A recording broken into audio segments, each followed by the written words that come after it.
Hello, everybody. It's JJ Conway. I'm so excited to be here with y'all today. I got to get my camera placement right. Hopefully, I'm looking at you. I'm trying to look right at the camera. I'm excited about our time today. Let me just really quick go and test out. Why does it say pineapple? That's so weird. Now, you know what? It looks like you can hear me. Okay, because my good mic stopped working. I don't know why. If anybody's an expert with the DJI mic, I have been loving these mics since we got them at Christmas time. And for some reason, they just stopped working. They stopped working during Bible study yesterday, and I've done all the resets and the relinks and all that. I'm wondering if maybe I need to pull some data off of the actual receivers. But in any event, if somebody has a good experience with my new mics, let me know, because I really do like the sound quality. It's really great for the podcast. And I know I haven't been taking these Thursday night classes and extracting them to the podcast like I should and like we normally do. There's just been so much going on in the world and so much going on internally to our family and everything that I just really haven't done it. But it is time to buckle down and get some of these things done. I got to get that doctorate done, and I got to get this podcast back on track. So today we're going to be talking about one of my favoriteest things in the world, and that is real estate investing. Not to be confused with my most favoriteest thing in the world, and that is my Lord and Savior Jesus Christ and my family that the Lord has blessed me with. But one of my next favoriteest things is real estate investing, because real estate investing is what gave me the confidence to walk away from toxicity. It gave me the confidence to leave a toxic work environment, and gave me the confidence that despite the injuries that were suffered during a very, very bad car accident that ended my military career, that I could still go forth and do good things and still provide for myself and my family. I'm thankful for my husband, who provides very well for us, but my real estate income and my business income, that is what maintains our fun part of our lifestyle and saves up for the things of our future, such as buying our cars in cash and things like that. So I'm very thankful for real estate. I'm very thankful that the Lord gave me people in my life to teach me how to invest in real estate and to break it down real easy for me, so I didn't have to be scared to step out there and risk losing all my money. So today what we are going to talk about is we're going to talk about some ways to invest in real estate, how to get started when you're broke. But before I get into that, for the benefit of those who are listening as part of the Ladies of Wealth podcast, I want to remind you that every Thursday we teach a class. That class eventually becomes a podcast. And with that class, we have opportunities for you to come on live and participate live. You can either participate by dropping your information in the chat. I did not set up for people to come live onto the StreamYard today because we had so many other tech issues, but normally we do allow people to come backstage and they can come on live. Just make sure your camera ready and you got yourself a good mic or you're plugged in, and we can let you do that. Or you can drop your questions into askjjc.com. And we have, with our new Ladies of Wealth podcast website, so we had one Ladies of Wealth podcast website for the last year and a half or so, but the new Ladies of Wealth podcast website, it's so pretty, y'all. You got to go check it out, ladiesofwealth.com. At that new website is an opportunity for you to ask your question, either by clicking the voicemail button and sending me a little voicemail that we can incorporate into the podcast, or you can write your question anonymously. Okay, so it's a wonderful new website, and I'm excited for y'all to try it out for me. And if you are listening to this as part of the Ladies of Wealth podcast, I want to encourage you to join us live Thursday nights so that you can get your questions answered real time and at no cost. I usually stay, now unless I'm super tired or unless I got something special going on that night, I usually stay on till the last question is answered. So again, today we're going to be talking about real estate investing. We're going to be talking about how to get started in real estate investing when you are broke. A lot of the reasons people get into real estate investing is to create more disposable income, to create more breathing room financially for their family, to create more opportunities, and to create opportunities to make money and earn money even despite health challenges, family challenges, or anything else that could hold you back from just going out and getting a fourth, fifth, or sixth job. All right. So real estate investing is where it's at, and I'm super excited that y'all are here with us today. Okay, let's go ahead and call up the slides. And there we go. There we go. Wholesaling 101. Again, if you have questions, you could ask, put them in askjjc.com. Wait, I should just go ahead and put that banner up. Excuse me. Excuse me. Let's go ahead and put that banner up. Ask your questions. Edit. We're gonna not use StreamYard today because I've got a lot of slides, and I don't want to risk. I've done this before. Or ladiesofwealth.com. Let me add that in. And I'm also going to drop that in as a chat. So y'all should see that bottom comment. And I'm also going to ticker. And I'm also going to put this in as a comment on the various platforms. Okay. But sometimes what happens is I try to go back and forth and let you guys do the questions, or I answer the questions, or I go back and forth live versus this or that, or I try to do a demo, and then I forget that I'm not on the demo and anymore, or I forget to turn the camera back to the demo that I'm doing, and then y'all look at me. I'm looking down here because I'm looking at the work I'm doing instead of looking up here at the camera. Now, for a little bit, sometimes, now look, y'all, I got this crazy eyeshadow on. You can't even see my eyeliner. I've got this crazy green eyeshadow on. So sometimes you're going to be looking at me, and I'm like, See, it doesn't even look like I'm looking at you, right? But I'm looking right at me in the camera. So I don't like to do that on a day today when I have a lot of slides. And so again, if you are listening as part of the Ladies of Wealth podcast and you are interested in real estate investing, I encourage you to jump on every third Thursday live. Or you can go out to my YouTube channel, my LinkedIn, my Facebook, both my page and my profile. They don't do the groups anymore, but the page and the profile, you can go out there and you can actually see the slides. And I encourage you to do that because today I'm going to have a lot of slides. I'm going to talk you through it. But sometimes I find that sometimes I find that learning is reinforced with multiple modalities. So it's good to hear it. It's good to see it. It's good to do it. All of the above. Okay. All right.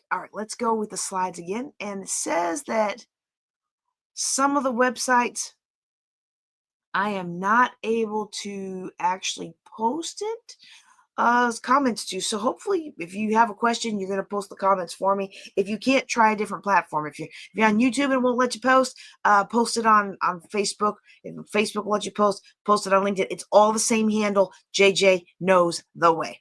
All right, here we go. All right. We're talking about real estate. Okay. Now, for those of you who are new to me and my body of work, one thing you got to know about our real estate investing 101 classes is that these are a fundraiser for our Global Youth Initiative. So we use these as a fundraiser. Every little bit helps. We encourage you to jump in and help support these kids. I've been going back and forth between. So for Global Youth Initiative, I've been going back and forth to where we started with John Maxwell's Global Youth Initiative and the architects of Shreveport, Bossier City, Louisiana, and Erath County, Texas, where I am now. This year, I really would like to do both. I'd like to do an Erath County event in April. And because of football season and my family is heavily paid by the football mechanism, so with that being in fall, I don't want to do an event here in fall. I'd rather do it in Louisiana in fall. So that way we'll just do one in April, one in fall, which normally that's what John Maxwell does. But instead of doing it in both locations, both times, we're going to split it up.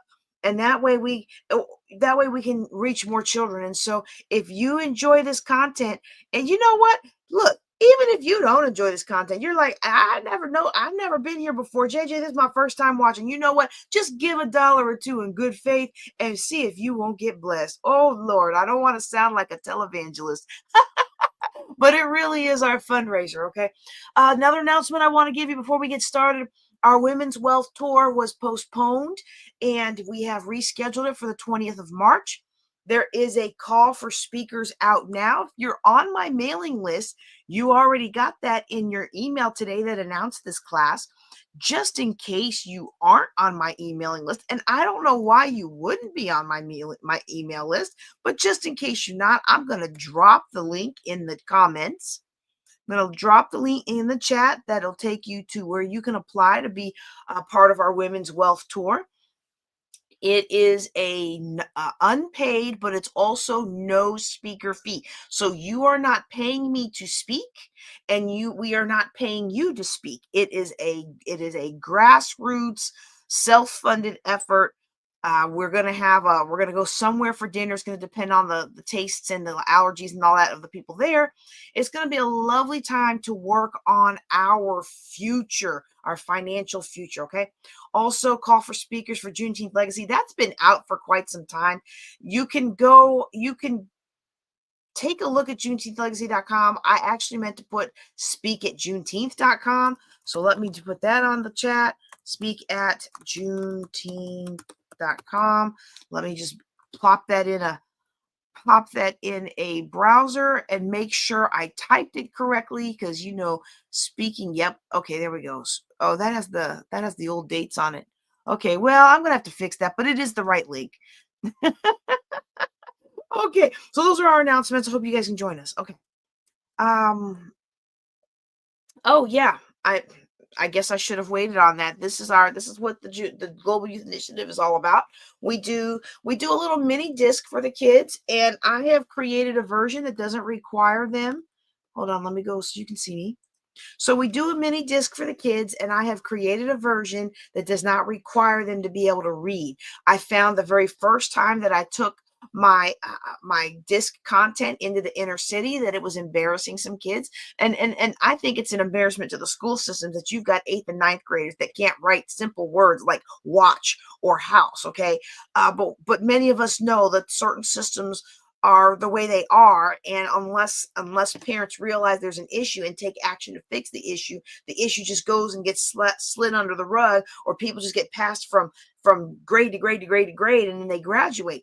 And when I was tutoring at Langston University up in Guthrie, Oklahoma, one of the things I found is that you had these college juniors, great football players, amazing football players, but they couldn't even reduce basic fractions. They couldn't even do basic math, let alone algebra, but like basic math that you need to succeed, that you need to know what you're paying at the grocery store. They couldn't even do that basic math. And it wasn't until my brother went off to college and we were looking at his and I'm not implying that my brother's high schools were racist. My brother does not present as black, and so I don't think this was racial, but I have seen it happen in a racial capacity with these young men that I tutored at Langston.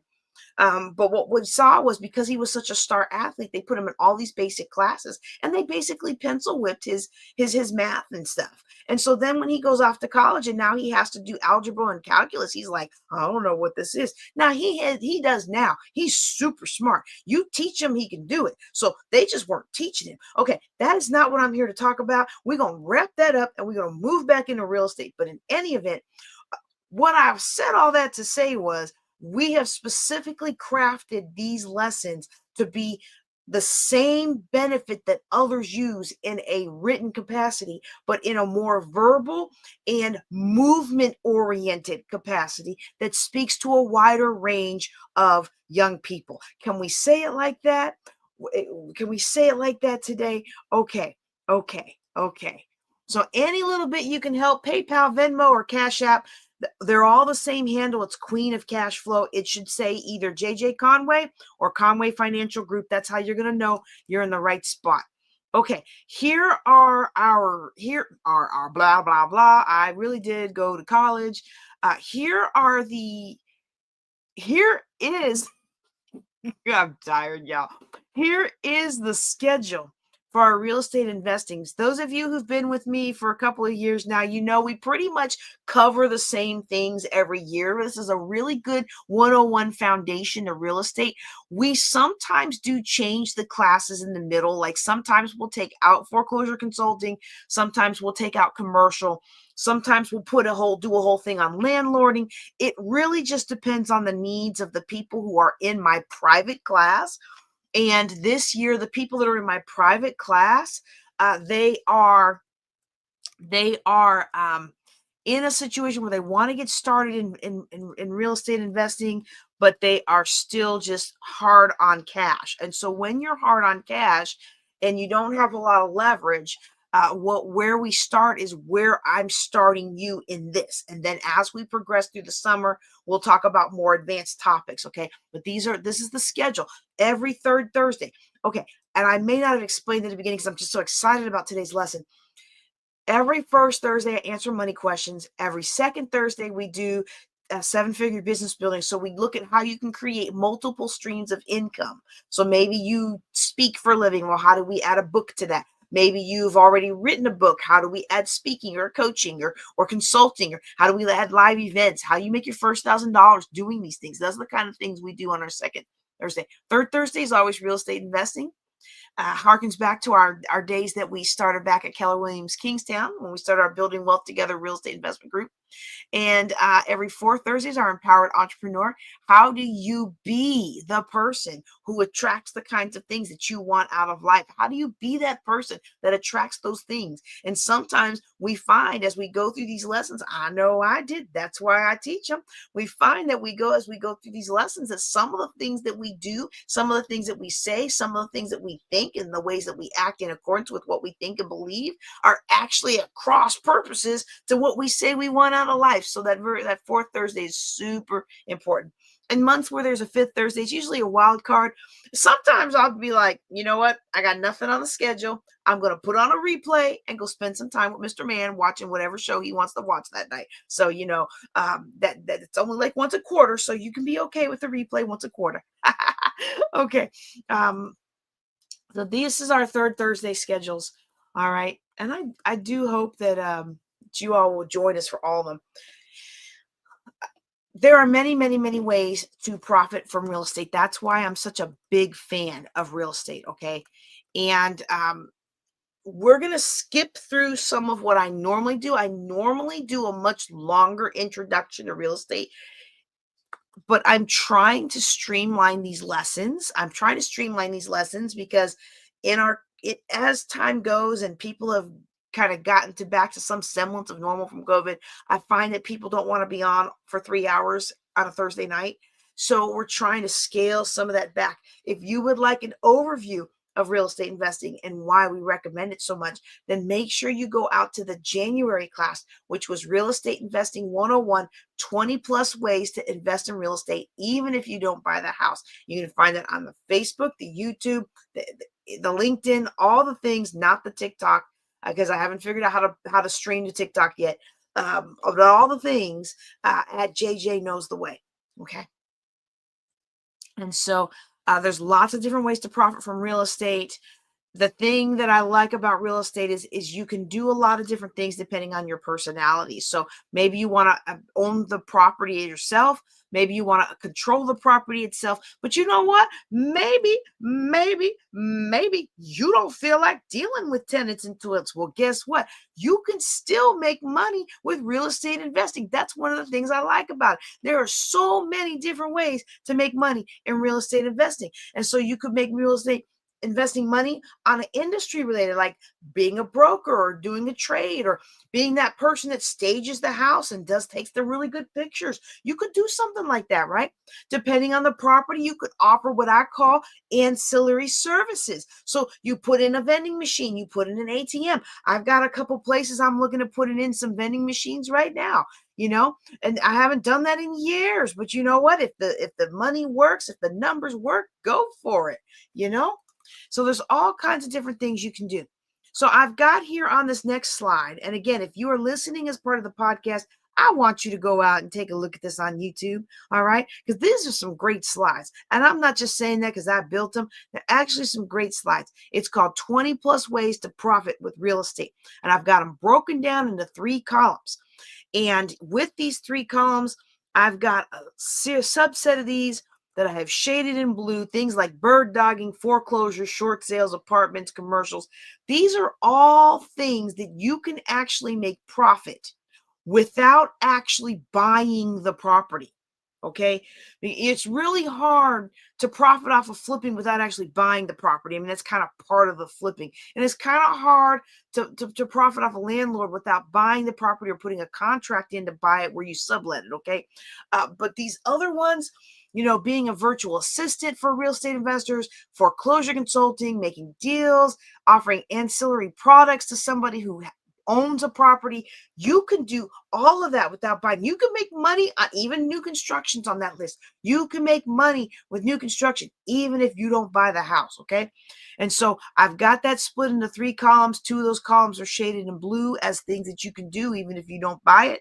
And then in this corner on the far left side, I have got bird dogging, wholesaling, lease to own, deal making, foreclosure consulting, sub 2, virtual assistant, ancillary services. All of that is shaded in green because these are ones that you can get started with no money. Now, you're not going to put as an ancillary service, you're not going to put an ATM in somebody's property when you don't have any money. An ATM costs like $50,000, okay? And then you got to have the connections to the internet. You also got to have the seed money to put in there. And then, people don't deposit money into an ATM like they used to. When I first took the class on how to put together your own ATM, back then people put money in and people took money out. And sometimes people put money in and sometimes people took money out. So you would have a mixed bag of whether or not you needed money today or not. But now pretty much almost all the banks don't do ATM deposits anymore. So it's just you have to keep feeding that money, and you're making the money to feed the money through the fees, but you still gotta feed it. Everybody's pulling out 20s. You gotta feed that. So if you don't have any money, you're not doing that kind of ancillary service. You may not even be doing a vending machine. A brand new vending machine is about $1,500 to $2,000. Okay. So if you don't have $1,500 to $2,000, that's not the ancillary service we want you to start with. But you can look at staging. You can look at, staging can be free if you're one of those people that have a whole lot of stuff around. And you can stage your first couple of properties with good looking stuff that you got around your house, and then use your profit to go buy stuff, and use that profit to go get a storage shed together where you can put all your stuff in there. In fact, my little office in Granbury, I'm part of the workplace. It's a really nice little co-working place in Granbury that I can meet with clients in Granbury. There's somebody there who does home staging, and they store their stuff in the storage rooms in the back of the workplace. So, I mean, it's really, there's all kinds of options. And we think, oh, well, I don't have $5,000 to buy a whole suite of furniture. But do you have rooms that aren't being used right now? Could you take one of your guest rooms that's so beautiful, but nobody ever comes and sees it? Could you take that guest room and use that to stage your first house, and maybe add a piece here and a piece there? And I know it's hard. Because I've been there. You go to thrift stores. Sometimes you don't find good stuff, but you can find some good stuff. You can find stuff that needs just a little wax crayon to cover up some nicks and scratches in the wood. You can find a traditional bed set for very little, and a bedroom furniture, and then put something nice on it. You can get a decent tan colored couch that isn't too bad. I mean, yes, most of them are bad, but you can find one, and you can accessorize with nice fun pillows, and people may not even know you got it from Goodwill. Now, it does take some work to do that, but one of the things we do in real estate when we don't have a lot of money, but we trade our time for money until we get enough money to trade our money for other people's time. Okay, so we all got to start somewhere. You might as well start with what you got. Okay, and in this case, if you are looking to get started, I really do recommend you start in places that's not going to require a whole huge outlay of money.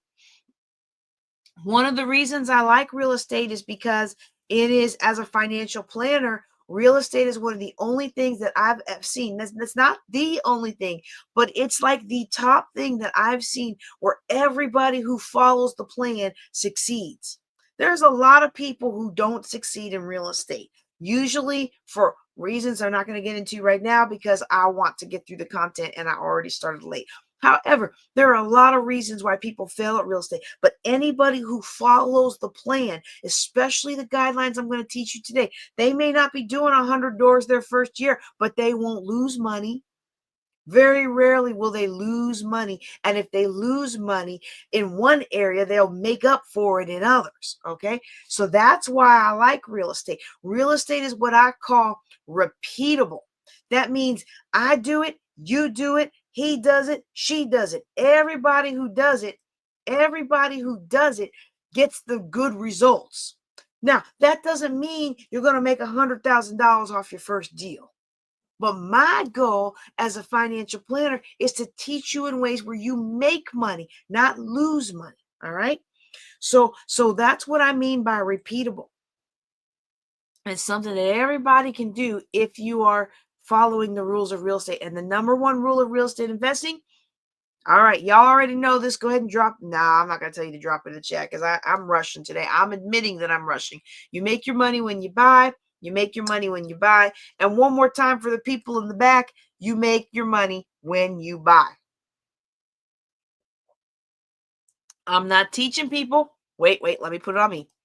I'm not teaching people how to buy something now and 20 years later they'll profit from it. No, sir. No, ma'am. I want you to buy something right now that's putting money in your pocket right now. And if it's not going to be able to put money in your pocket for the next 5 years, unless you got it like that, unless you've got a couple $1,000s a month that you can just throw at something that you just really like. And some people do. I have some clients that are, they're pulling in significant figures every month. Okay. They can afford to just buy $100,000 property and it's not cash flowing. But most of my clients came to me because they said, oh, I see that she had some success and I see that she's willing to teach me how to have some success. And so I want that same success. I just don't have any money. Just like when I started out in real estate investing with, and the market crashed all around me and I ended up with over $800,000 in debt. 800 little voices saying, you failed. I had to get started somewhere. And that's what people really like when they come to our classes is we break it down step by step. Here's what you do. Here's what you say. Here's how you call them. Here's who you call. Here's who you approach. Here's where you find the people to approach. Like we go break it all down like as if I was a scientist or something. For those of you who don't know my background, I was a scientist in the Air Force, and I'm very much a fan of analyzing a situation and breaking it down into its components so that I can understand the system and make tweaks to the system and make the system work for me. And usually in the scientific realm, you break down the system and you make it work in other areas, right? And so that's why every time I teach this, people are able to understand how to do it. And the problem for some of us today, I know not you, because you still watch it, because I'm 28 minutes into it and I haven't given you something you can do yet tonight. But one of the reasons that people give up on classes like this is because they want me to hurry up and get to the easy button, get rich quick. I don't have an easy button, get rich quick. Now, this is not hard stuff. It's very simple, but it's not easy. And I'm going to explain why. It's why so many people fall out of real estate investing. They want the yacht and they want the private jet and they want it yesterday. And it just doesn't work that way for everybody. Now, there are people who fast track to those 7, 8 figures, but most people who try to go the fast track crash and burn. Whereas a lot of people who follow what I teach, they may not make 7 figures their first year, but they will get there. They will get there, and it won't take very long. But it's just like the money in the market. It starts off slow and then exponential growth. All right. And so that's what we're teaching. We want you to put money in your pocket with your first deals. We want you to put money in your pocket till you learn what you like and don't like and what's worth going in the hole for. I don't like people to go into debt, but you know what? Sometimes you throw money at something just because you like it, just because you want it. All right. But if you're not there yet, that's not what we're doing. We're making our money when we buy. Okay.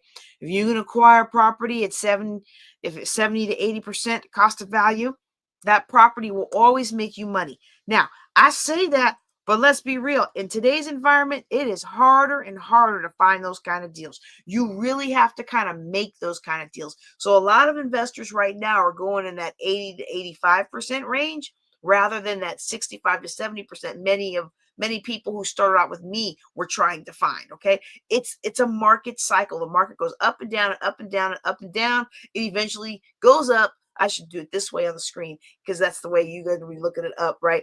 It eventually goes up to where it needs to get over time, but it goes up and it goes down and it goes up and it goes down and it goes up and it goes down. I wish somebody would have told me these kinds of things before I bought a house at $405,000, and then the market crash of 2008 and was 7 or whatever it was happened, and then the property was only worth 180. Like, I wish somebody would have come to me and said, "Hey, JJ, make your money when you buy." We didn't make our money when we bought that thing. We paid $15,000 more for it because the market was hot, hot, hot. And people were buying properties and they were doing nothing to them. And they were putting them on the market for $50,000 more. And they were selling the next day with no work, no effort. The market was whoosh, the market was going crazy. And then it just as fast as it was climbing one day, right after we bought that house. And I won't say it was like the month after we bought that house. I think it was like a year later because we leveraged equity in that property to buy the next one and the next one and the next one and the next one. Sound like what they teach you on the late night TV, right? Except for every so often, actually most of the time, you get stuck holding the bag, which is why I get a lot of people come to me because they love the idea of real estate, but they got burned real bad following what they say on the late night TV. All right. So we want you to make your money when you buy. We acknowledge that what I'm going to teach you is very simple, but it's not easy. And it's not easy because of it's a numbers game. Okay. So when we ask the question, how can you invest with no money and no experience? I usually like people to start with bird dogging and wholesaling. Now, I could put on this slide that you could also get started with tax sales because in many jurisdictions, tax sales are very low cost. You can in this last tax sale, I acquired property for as little as $500. Now that was land. Those were pieces of land. And then I think the most expensive one I got was $1,800. And that was a whole church building, y'all. And so I mean, they have a right of redemption, but the tax sale investor, if you buy them smartly, you either profit from the interest or you end up with a building. And I'm happy either way. Give me my big fat interest check or give me my property. Either way, I'm good. All right.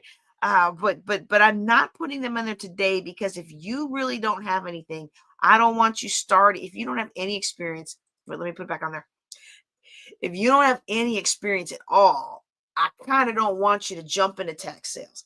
And then another one that I kind of probably could have put on that slide, and I'm just saying this for completeness sake, right? Another one I probably could have put on that slide is a lease option sandwich. And we are going to talk about that and other creative financing things like subject to. We're going to talk about that in the creative financing lesson.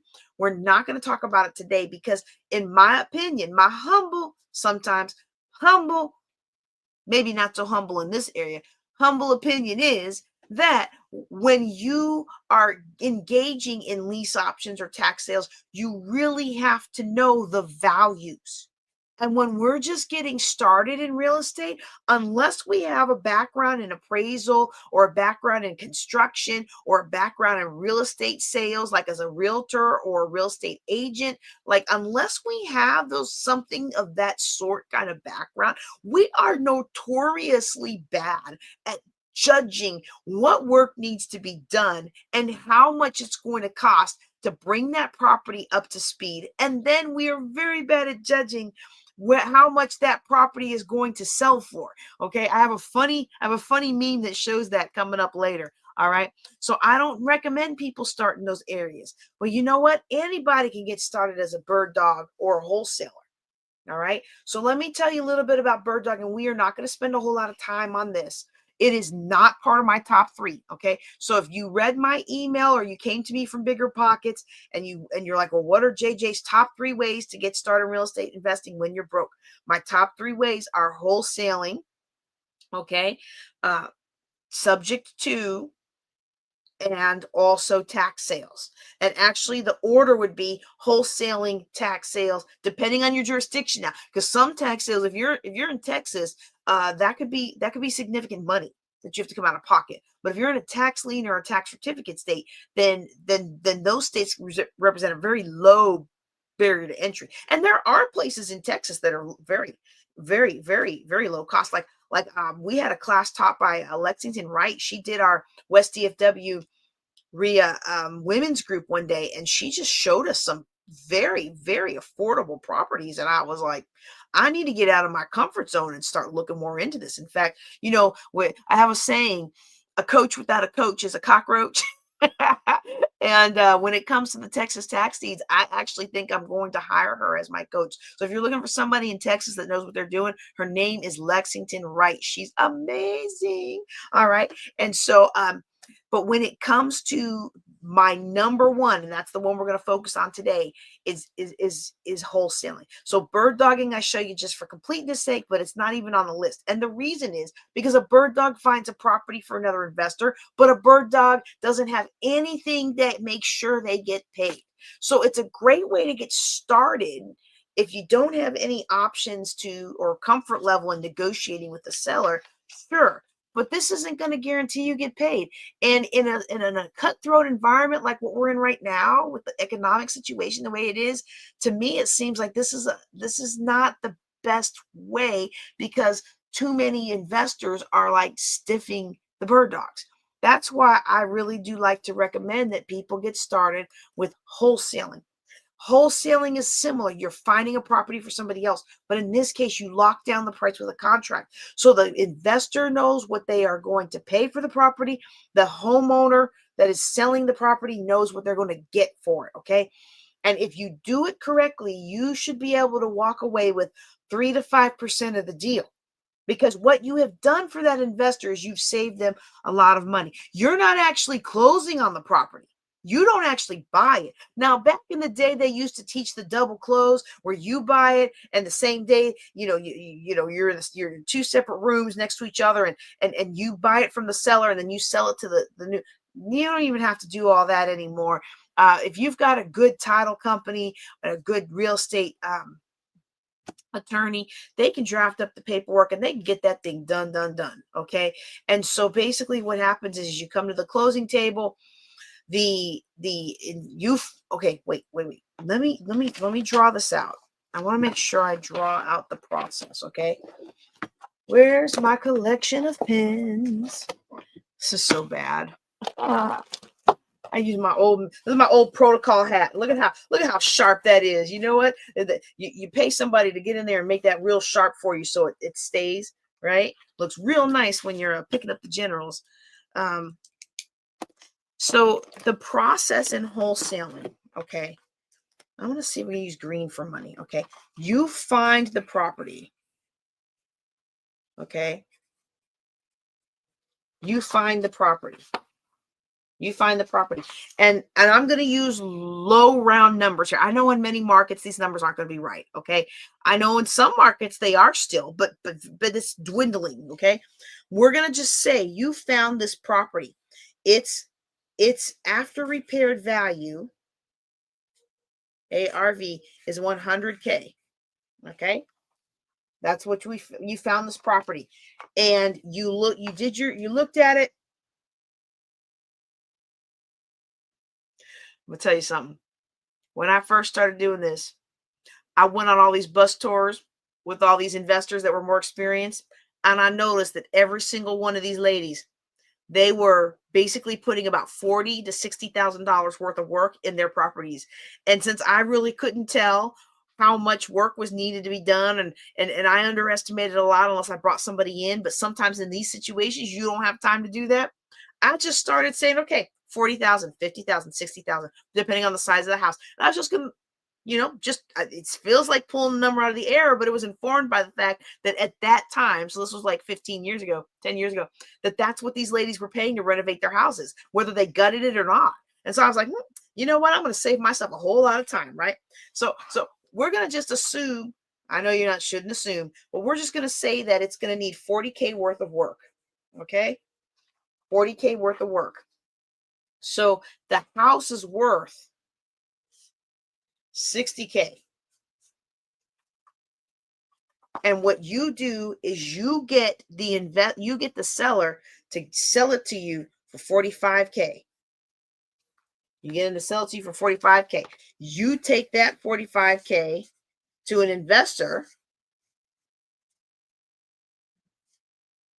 All right. You take that 45K to an investor, and now you assign them your contract for 48K. All right. They go to closing. Can I draw a key? Let's see.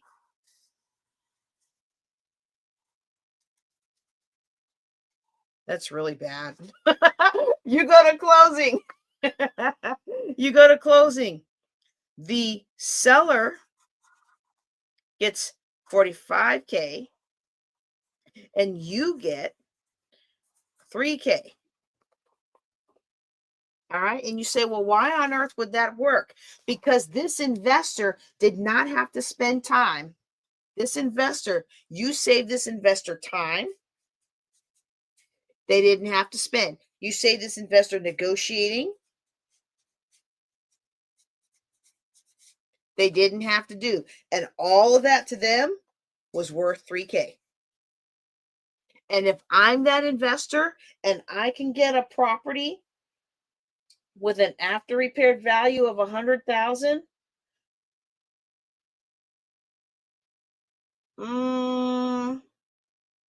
that's a little on the high end. I probably would rather 40.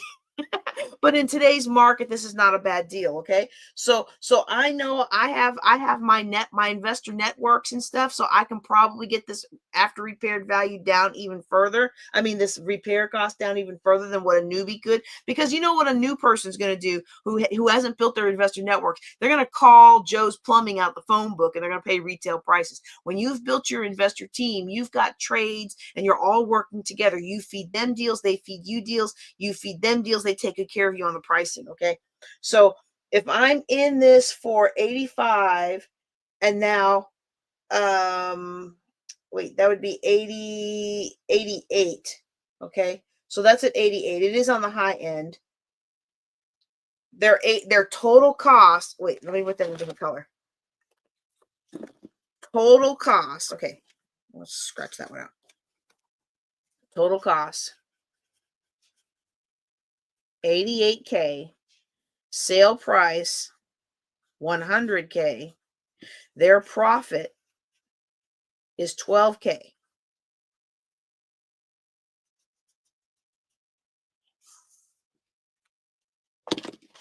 Their profit is 12K. Okay. I will do that deal as an investor if I have the money and I like the property and I like the neighborhood where it's at. I'll do that deal all day long in this current environment.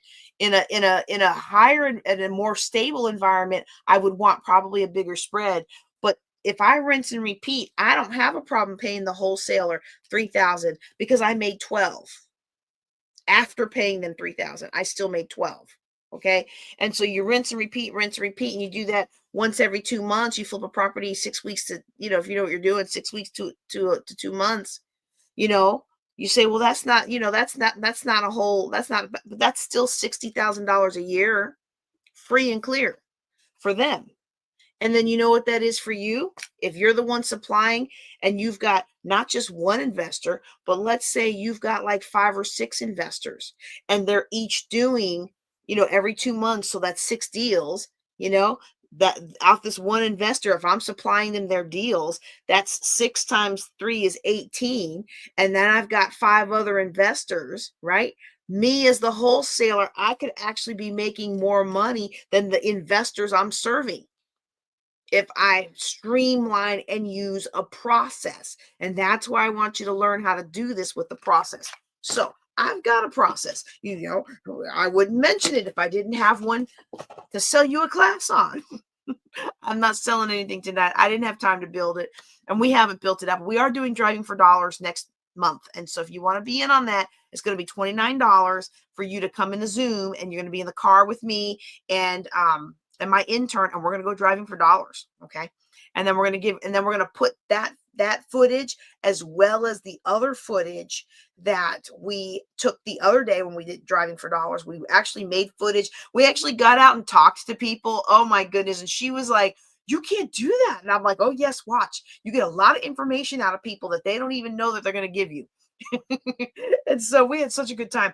But you're going to get the live one. You're going to get that recording. You get all that recordings. And if you want to be with us live, we'll put you on the Zoom while we're in the car driving, and we'll pop you into the little holder so you can talk to me while we drive, and however many can get on. Okay. It's very reasonably priced. I just want you to get the information. Okay.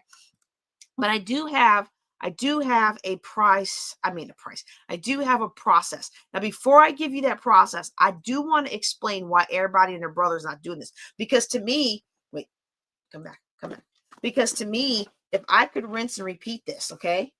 So let me just draw this out, okay? Do I have another color? Okay. So with one investor, let's say we're doing this. Let's say investor A. I'm going to do it over here, even though this is kind of messing up my beauty miss picture here. Okay, let's say investor A is doing every 2 months, so that's 6 houses a year. All right. And that's now going to put me at 18K. But I'm not going to just serve one investor. I'm going to build my advisors list, and I'm going to get out there and hoof it on my lunch breaks. I'm going to get out there, put the kid in the car seat and drive around town and keep driving for dollars. So I'm going to have 5 different investors. Okay. I want you to see what happens here. All right. I'm going to have 5 different investors.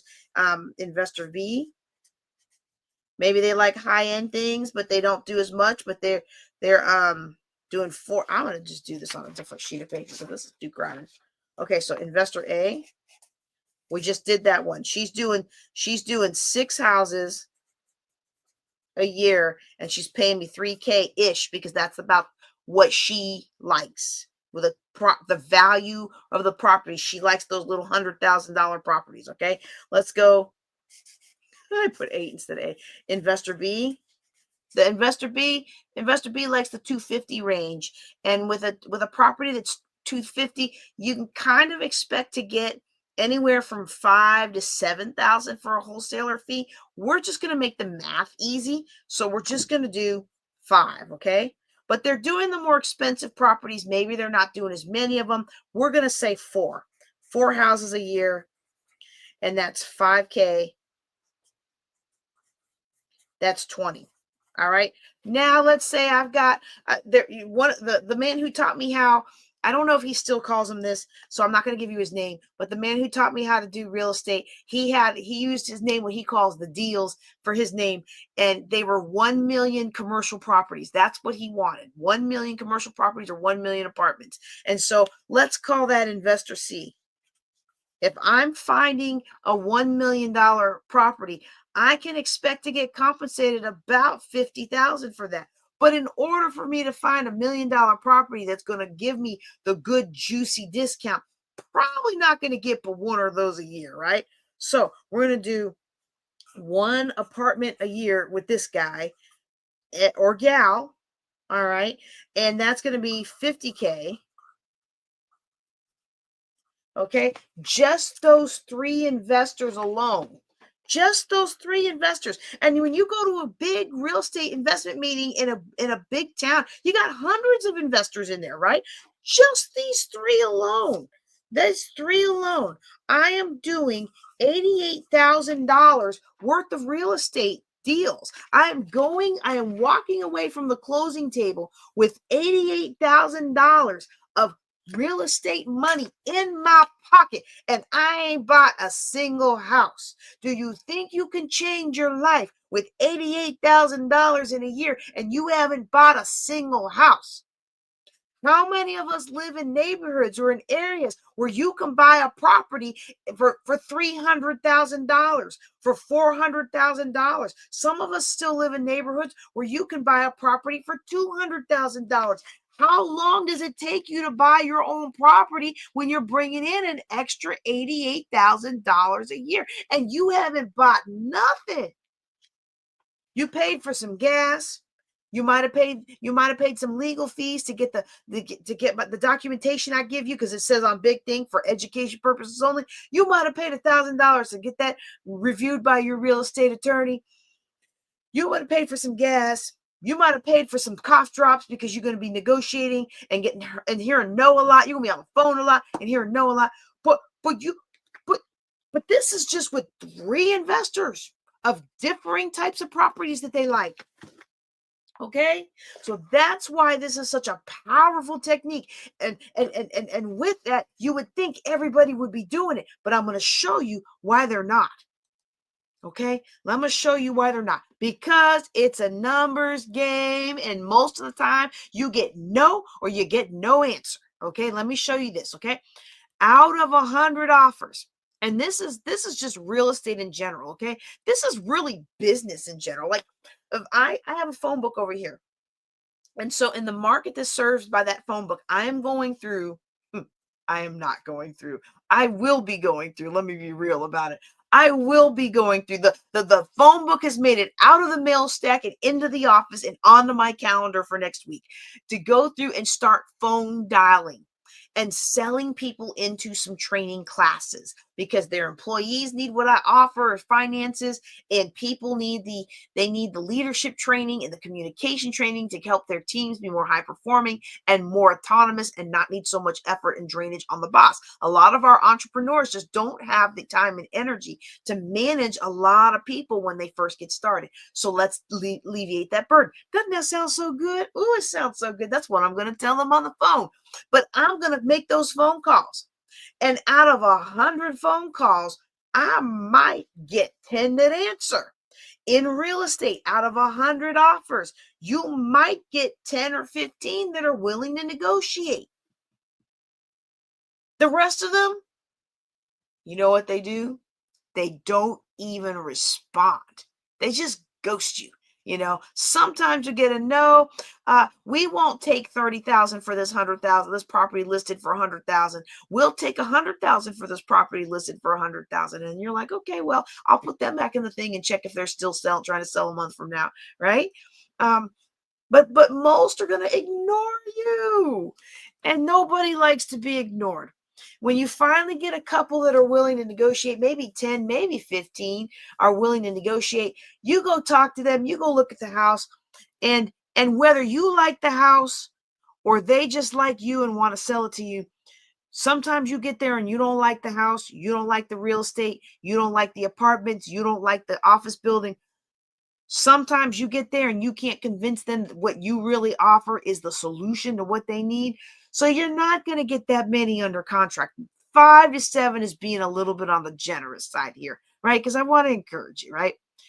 Out of those 5 to 7 that you're going to get under contract, now you take that contract and you try to sell it or assign your contract for a fee to an investor, right?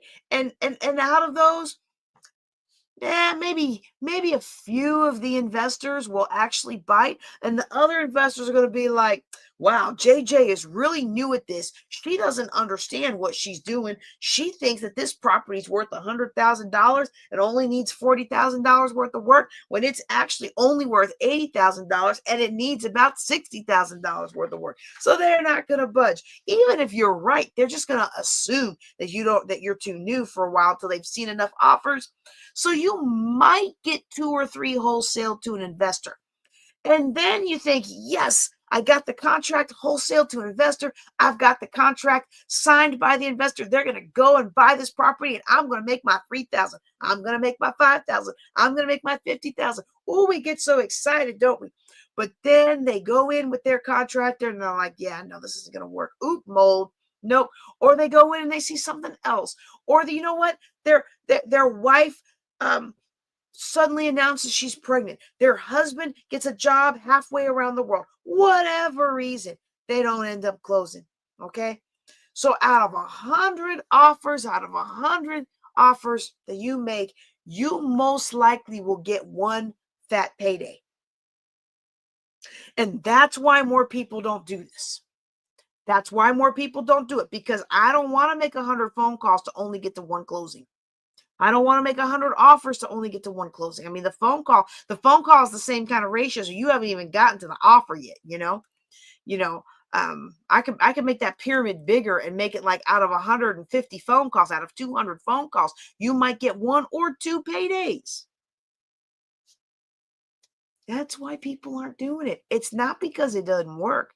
It's because people don't want to go through all that effort. I had somebody come to me one time and she said, well, I really want to succeed in real estate, but I want to do it. I want to do it without making any phone calls. I want to get the juicy deals without making any phone calls. I don't want to have to negotiate with anybody.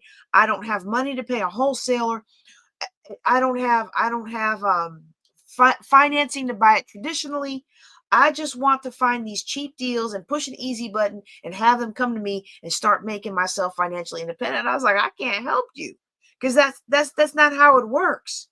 Either you got the money to buy the property outright, in which case you're probably not going to make a whole lot of cash flow, or you got the chops to get in there and negotiate it down, or you got the money to pay a wholesaler who got the chops to get in there and negotiate it down. That's how real estate works. Somebody got to get in there and get their hands dirty and get that price down. Somebody got to do it. Okay, this is the meme I was telling you about. A lot of times people don't know what they're doing, and they don't know that they don't know what they're doing. But an experienced investor knows that they don't know what they're doing. All right, and so we're gonna talk a little bit about. We're not actually. I misspoke. I should have grayed these out. I am so sorry. Okay, because we are not going to talk about all of these today. These are what's talked about in the full day class. I'm giving you the basics today. They say the what is free and the how has a fee. This takes time, because I can't just do a quick soundbite for you on it. This takes time, and to really get in there and understand what you're looking for and what kind of investors you're looking for, who's going to actually be the kind of people that buy. There are a lot of people at these real estate investor meetings that talk a big game. They're all hat and no cattle, right? They talk. I'll never forget my very first one. I was out in Bowie, Maryland, and this one guy was like, "Yeah, I love this group. I've bought about $80,000 worth of real estate education," and I was like, "Wow!" Because for those of you who've never been to a RIA, a real estate investment association, or real estate investment group, RIG, some people call them whatever they call them. It's just the same thing, group of investors. But usually there's a guest speaker, and that speaker is selling something from the back of the room, usually a course on how to elevate your real estate investing and learn whatever tools and tricks that speaker uses in their primary investing. And so we were talking about what was being sold in the back of this room. It was actually Larry Goins, and I didn't buy his class that day. My ex-husband bought me a different class that the host of the group was offering. But later on, I went back and bought the Larry Goins class. I'm so glad I did when we got divorced. I'm so glad I did, because it really, really helped. It really, really helped me learn have the scripts and everything. But in this time, we're standing in line, and we're talking about this how good Larry Goins was and how easy his system sounds.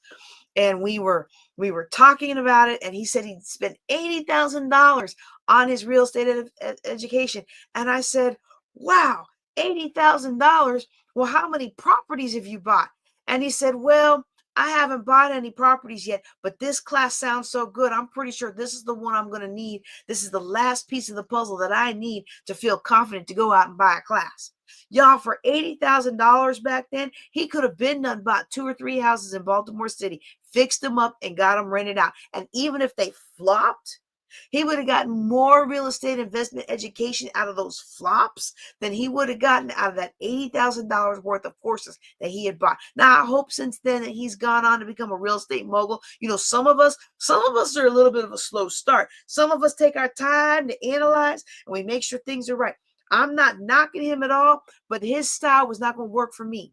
In fact, I learned yesterday. Oh, I wish I could remember who told me this, but I learned yesterday that it is actually a neuroscience thing, that we learn more through failure than we learn through success. And we say that a lot in the business world. Fail forward. Don't be afraid to fail.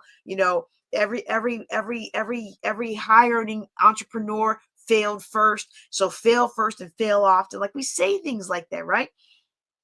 But it's actually neuroscience. When everything goes well, our brain doesn't build new neurons for that. What? Literally. It's when we fail that the brain just creates new neurons and the body gets scar tissue. And the next time we're in that situation, we're like, nope, not doing that again. So I'm not knocking him, but I know for me, my real estate investment education came when it came time to actually do. And everybody's different, okay? And so we got to understand who's who. And if you're interested in what I'm telling you today, we haven't set it up yet. I got to find the right day. I got to find the right I've got to get the anyway, there's mechanisms and things I have to do because the class and the wholesaling class actually comes with legal documents. And so you can't use them, but in order for me to use them, there's some things I need to do to use them and to adapt them for Texas, where most of the people who would take the class are going to take it. So without giving too much detail, there's stuff I got to do. Okay. So, but what I am going to do for you today is I'm going to summarize for you a process.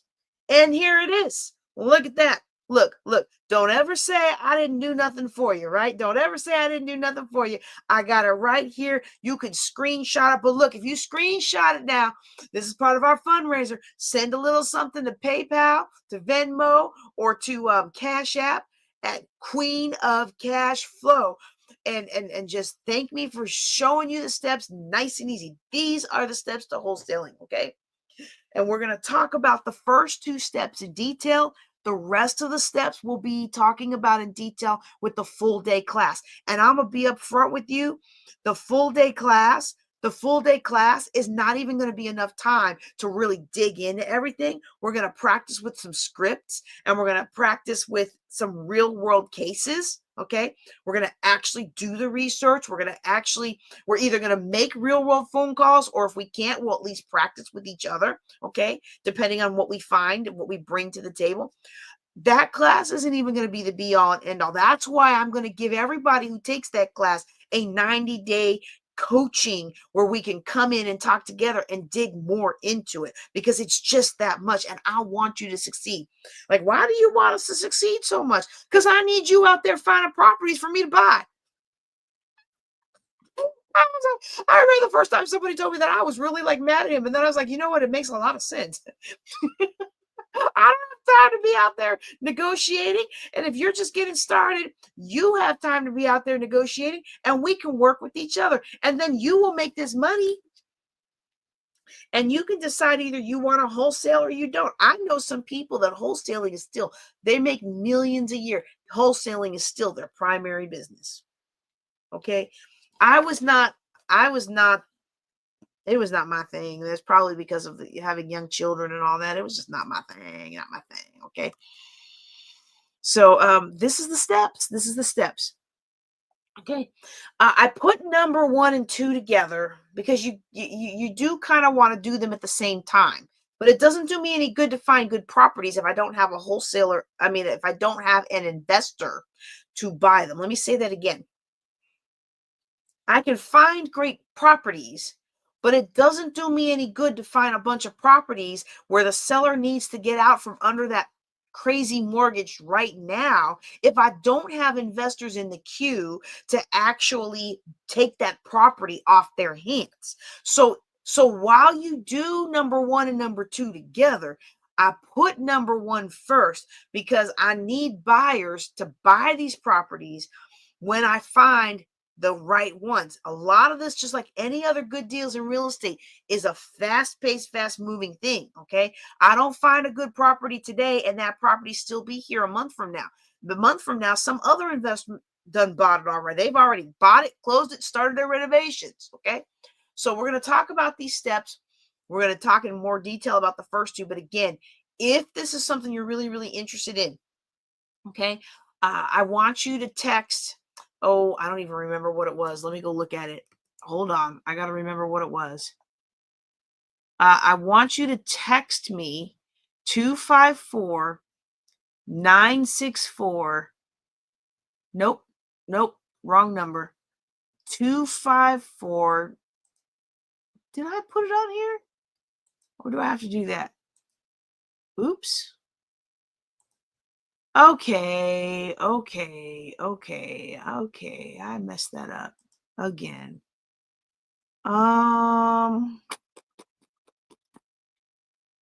Okay. Let's see. Nope, it is not on there. Okay. All right. I set something up.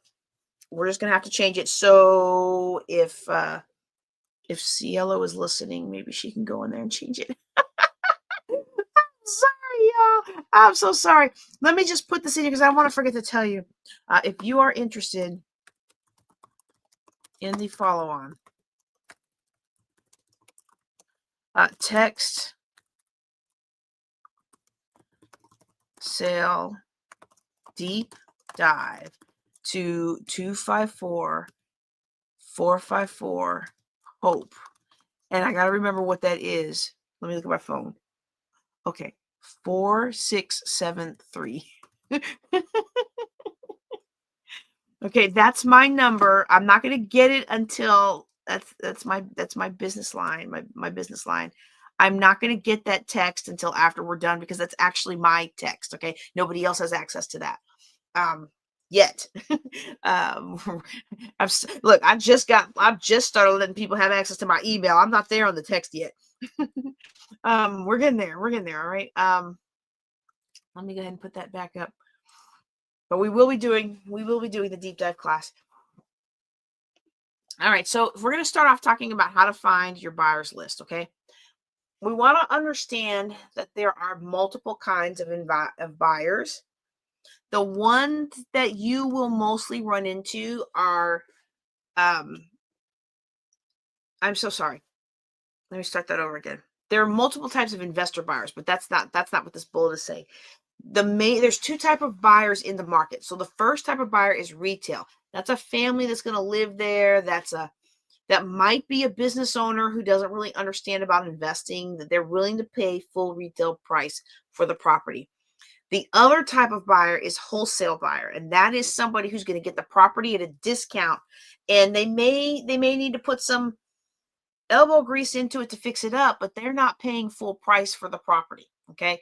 We're not worrying about retail buyers. Okay. That's the class that I do teach for realtors. I was a realtor for 10 years. So I do teach creative ways to increase your retail buyers. And that's even more important in today's world where now the buyer's agent is paid by the buyer unless the seller's actually offer to cover that cost as used to be in the more traditional back in the day real estate. Okay.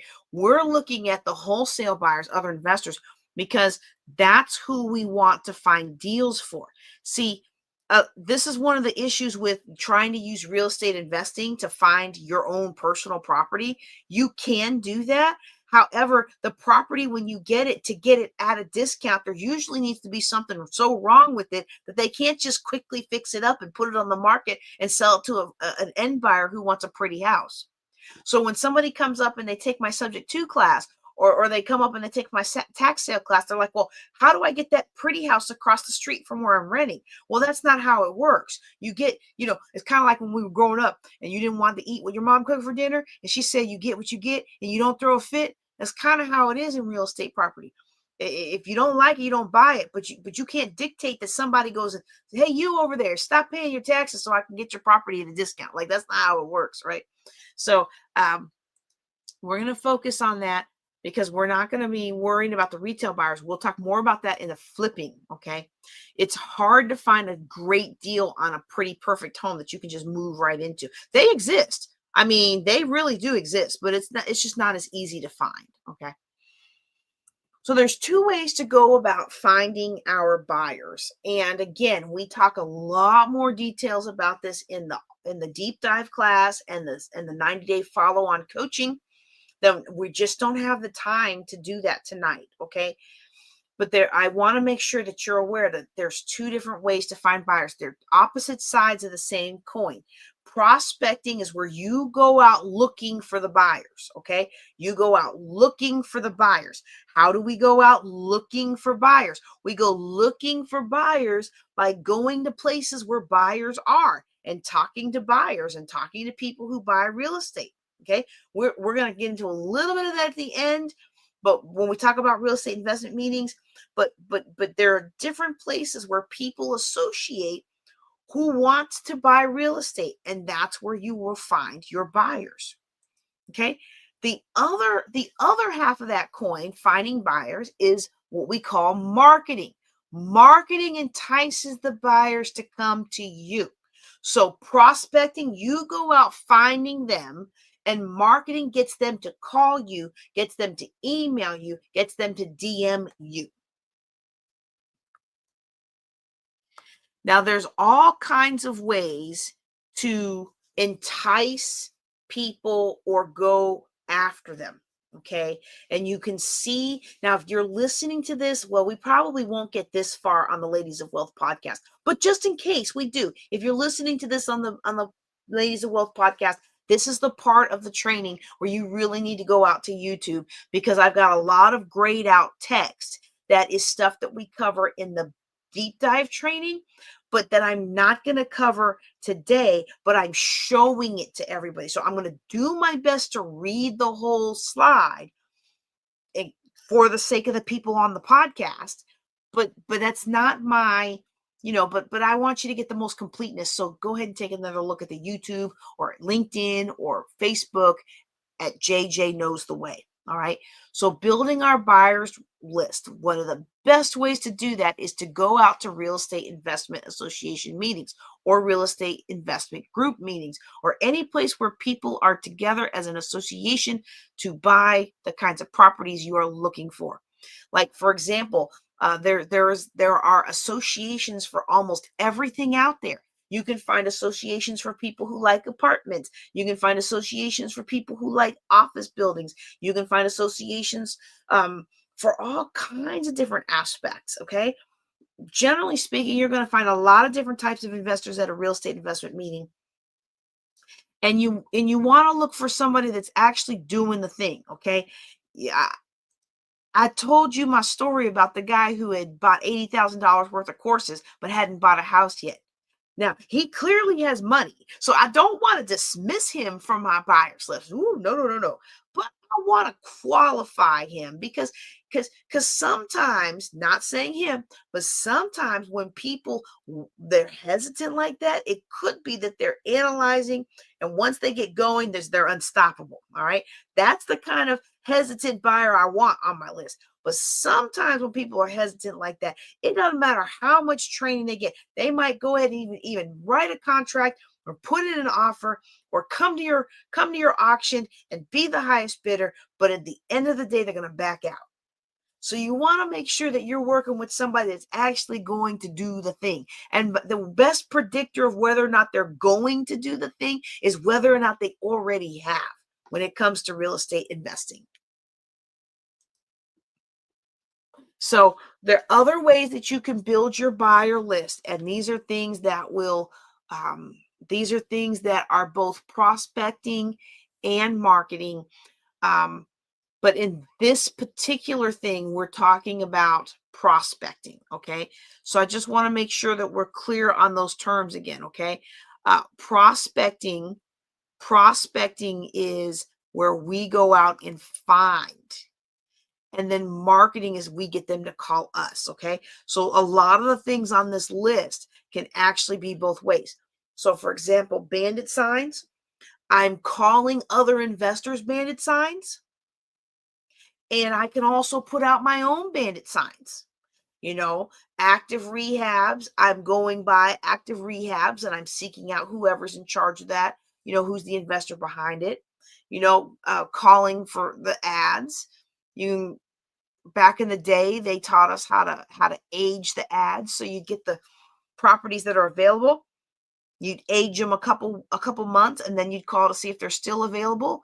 And if they were available, sometimes that landlord just wants to get out from under that payment, and you can work out a win-win-win. Okay.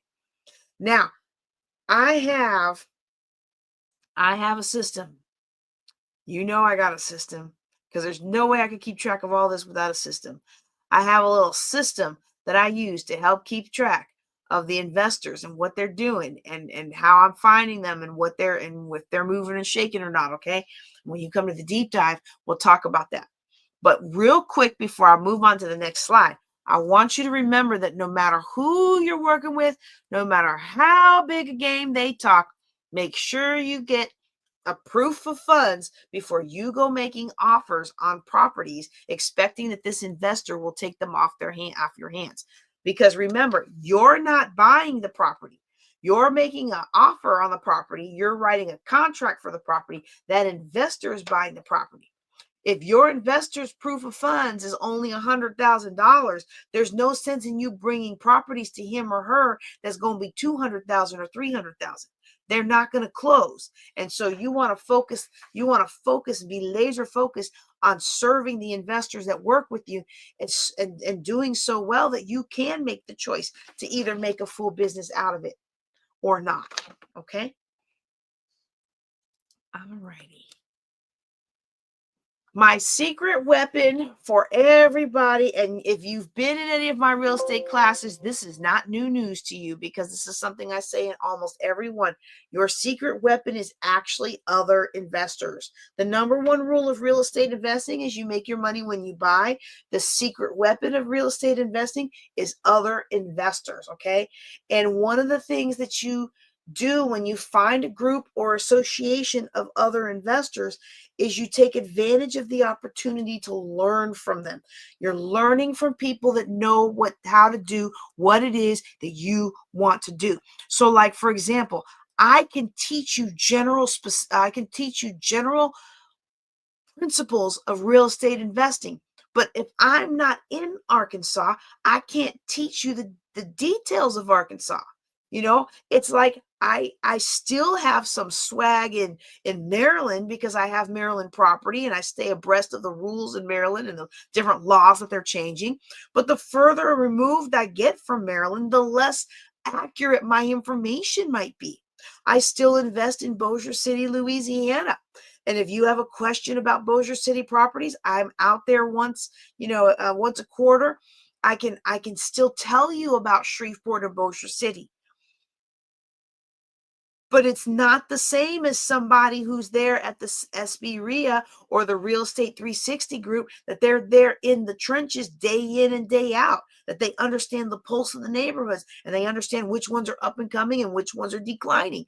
That's where you get that information you need about your local area, comes from a real estate investment group, which is any group of other investors that get together to talk about real estate. Okay. You want to make sure you get to know them, not just the investors, but also the trades, because like I said before, the trades are going to be the ones that make or break your profit. If you are landlording, if you are rehabbing, flipping, anything like that, the trades are going to make or break your profit. So you want to get to know them and know who's doing well and who isn't. As a woman in real estate investing, one of the reasons that I love our DFW or West, I'm sorry, our West DFW REI group, women's group, is because we get together and talk about issues. There's a very real bias against women in real estate investing on the part of other investors and trades. And unless you've built solid relationships built on respect, you might find that people are trying to take advantage of you simply because you're a woman and they don't think you know anything about real estate investing. And so I love how our women investors come together. In fact, Monday is the next one. It's every fourth Monday at 5:45 on Zoom. If you're interested, shoot me that text and I'll let you know. Okay. I'll let you know how to get access to it. All right. It's currently free. And so it's an outreach to help develop new members. So get in while it's still free. All right. But you really want to take time to get to know who's the real deal and who's just blowing smoke. All right. Another thing about real estate groups I want to make sure you know is to watch out for the sales pitch. Okay. I am not knocking the business model because as a professional speaker, it's a business model I really, really love. I go somewhere. Sometimes they pay me, sometimes they don't. A lot of times, if they don't pay me, I'm allowed to sell from the back of the room. So a lot of professional speakers actually prefer to not be paid if they can sell from the back of the room, because I'm going to go and I'm going to talk about how amazing real estate is, and then I'm going to sell my books and my courses and all those things from the back of the room, and I'm probably going to make more money than your speaking fee that you were going to give me anyway, right? Well, that's a great business model. But when you are starting off in real estate investing, everybody's program looks amazing. Mr. Landlord comes to town. Oh my goodness, his four-star resident program is amazing. Who is the guy with the Power Zero? Scott McClatchy. There's a guy. His whole thing is called Power Zero. I'm willing to pay above the asking price for the property as long as I get my terms as 0% interest on an owner finance. Like it's really brilliant, right? Sounds amazing. I want to buy it. Who was the guy that sold me the landlord course? Do I still have his course here? So Mr. Landlord is my favoriteest landlord course. But before I bought his course, I bought somebody else's landlord course, and that was the course that also had a bonus course on how to buy ATMs. I actually bought his course so I could get the bonus course on the ATMs. Oh goodness! All right. Anyway. But it sounds so good. And everybody that comes to these meetings, it's their livelihood to sell you stuff. And they're going to make it sound so good. And you're just going to want to buy it because you know if you buy that course and you do what they say, it's going to cause you to do well in real estate. It's kind of the same thing I'm saying to you today. Hey, if you really like this, come on and be in our deep dive. The difference is my deep dive is like $99. Their courses are like $999. So unless you have a fair amount of disposable income, I'm going to recommend that for the first couple of months that you go to a real estate investment group meeting, that you hold back that desire to buy. All right. Most of these things will come back around. Most of these, in fact, there's never been one that I really wanted that either didn't come back next year or didn't come back to another real estate group where I could get a good deal there too. And there's, every once in a while I'm somewhere and I paid $400 for this, and then I get over there and they're selling it for $300. And then I'm like, I think that's happened once, maybe twice, not enough to dissuade me from wait. Okay. All right.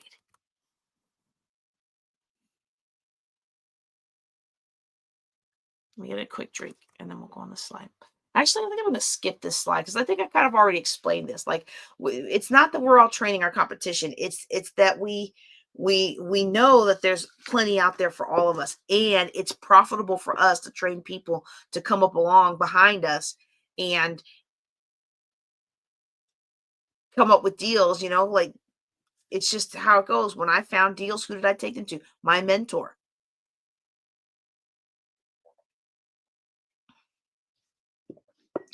All right. Let me go on to the next slide. Let's see. Okay, other investors. So yeah, this is good. This is important. I want to make sure we talk about this before we close out. Don't be afraid of membership fees. Reputable groups are going to have fees. Depending on your market, I've lived in some markets where it's like $50 a year. It's a much lower cost of living market. Most of the RIAs that I've been in are about $150 to $200 a year. And your monthly meetings with that price are free, as well as a bunch of other affinity groups like the women's group or the landlords group or the rehabbers group or the shark tanks or the hot seats where they analyze your deals for you. That's really good stuff, and it's worth the money, because once you get in not always the main meeting. Let me put this on me. Not always the main meeting where I just described. You'll have an outside speaker come, tell you some really good stuff for an hour and a half, 2 hours, and then they'll go in the back of the room and sell you their course, which is usually amazing. I have not bought any of these courses from these guys in the back of the room where the course actually wasn't good. All of them that I've bought have been amazing. That's why you're going to want to buy them, but just don't, okay? Until you've had some experience in your belt, okay? But that said, that main monthly meeting isn't where the real deals are. See, it wasn't until I started going to the women's meeting and I started going to the landlord meeting did I meet and build a relationship with the investor who would later come tour my property and let me know, you need to take this out, you need to do this, you need to do that. Baltimore's going to do this. Prince George's County is going to make you do that. Like those are where those relationships are built for somebody to come in, and don't be afraid to pay for mentoring. Okay.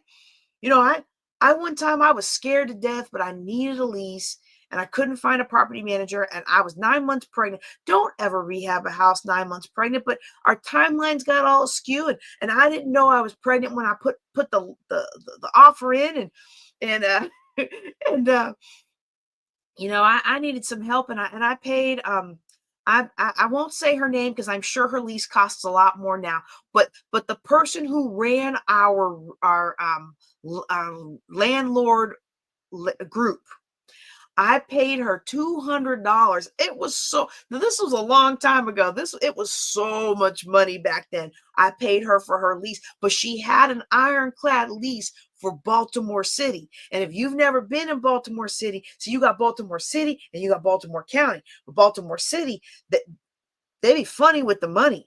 And you've got to make sure you got all your documentation, and you got to make sure you got an ironclad lease, right? And so that was before I found a good property manager. And so I bought this lease, and I thought, oh my goodness, this was so expensive.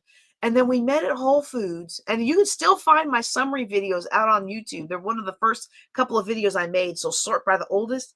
But we went to Whole Foods, and for hours, she poured into me. We went over the lease. She told me stories. She gave me examples. I mean, it was well worth the money. And then she went with me to that particular property and saved me thousands of dollars just by pointing out things that, in my lack of experience of working with Baltimore City, I had no idea. So don't be afraid to pay money for a good RIA and for mentoring as it comes. That's normal to pay for hands-on mentorship. And usually if you build the right relationships, you're going to actually pay a lot less than the value of that mentoring and that training and that advice. All right, but before you jump into it, I need you to know how to spot a real estate investment scam, okay? There are a lot of scams out there. A lot of scams out there. It is so disgusting how many real estate investment scams are out there. And what they do is they make you feel like you can't get anywhere unless you have them. And then you get in there and they don't want to answer any questions. They don't want to help you. You have to pay before you can even get an insight as to what's going on. I mean, like, most reputable RIAs will give you the first meeting free. Now look. If you live, I don't know where, let's say San Francisco, and the real estate in San Francisco is like $2 million for, a crack house in the hood. I'm just making this up. I've never tried to invest in San Francisco. It's hard enough for me to even drive there. All right. Through the hilly roads. But let's just say I think it would be kind of reasonable to maybe have a 25 or $50 first time, and maybe your RIA meetings are maybe, I don't know, maybe $500 a year or something like that. I've never been to one like that. I'm just saying, in a place that's that expensive compared to the other things I've been, that might be reasonable, because otherwise everybody and their brother shows up and they waste the time of the experienced investors with the same newbie questions over and over and over and over and over. Okay. So don't be afraid to pay for things, but most reputable RIAs are going to at least give you a steep discount or let you have a free attendance so that you can try before you buy. Okay. If you get into a real estate investment meeting and they don't have any actual content, like the speakers that come in don't actually teach you anything you can use, or the speakers that come in are just giving you a really heavy sales pitch. They're all going to give some kind of sales pitch. That's how they make their money. But if you get in and it's always, and all it is buy, buy, buy. They don't teach you anything. That's going to make me go, what's going on here? Okay. And then if you ask questions, this is a big one. This is a big one. And I don't want you to hear what I don't say, because the business model is you start free, you work your way up, and each level of access gets more detailed answers when you pay for each level of access. I'm not knocking that business model, but when every single question is like, get in the higher level group, get in the inner circle group, get in the next group, pay the next money, pay the next money, pay the next money. All you're going to find out when you pay the next money is that you still aren't in the right group to ask real questions. And really, some of these groups, they don't ever want to answer any real questions because they don't want the liability. So they're going to just string you along and string you along and string you along and take your money. You don't want a group like that. You want a group that will answer the question and kind of do like I said, like, here's what you do, but for me to walk you through it is going to cost something. Okay? That's very reasonable and very legit. All right. Another one is if you give them feedback on something and they just don't keep addressing it. I was in a real estate investment group one time for about 6 months, and they never fixed their analyzers or any of the tools that they said came with it. And I joined specifically for the tools because I didn't care for the people that were teaching. They didn't bring in outside speakers, and there was always just the husband and the wife, and they were just not good. But the tools they offered were really amazing, except that they didn't work. And they didn't work for 6 months. And I'm like, you guys need to fix this. Oh, yeah, it's broken. It's broken. Yeah, but you've been advertising this for 6 months and you haven't fixed it. You either need to fix it or stop advertising it.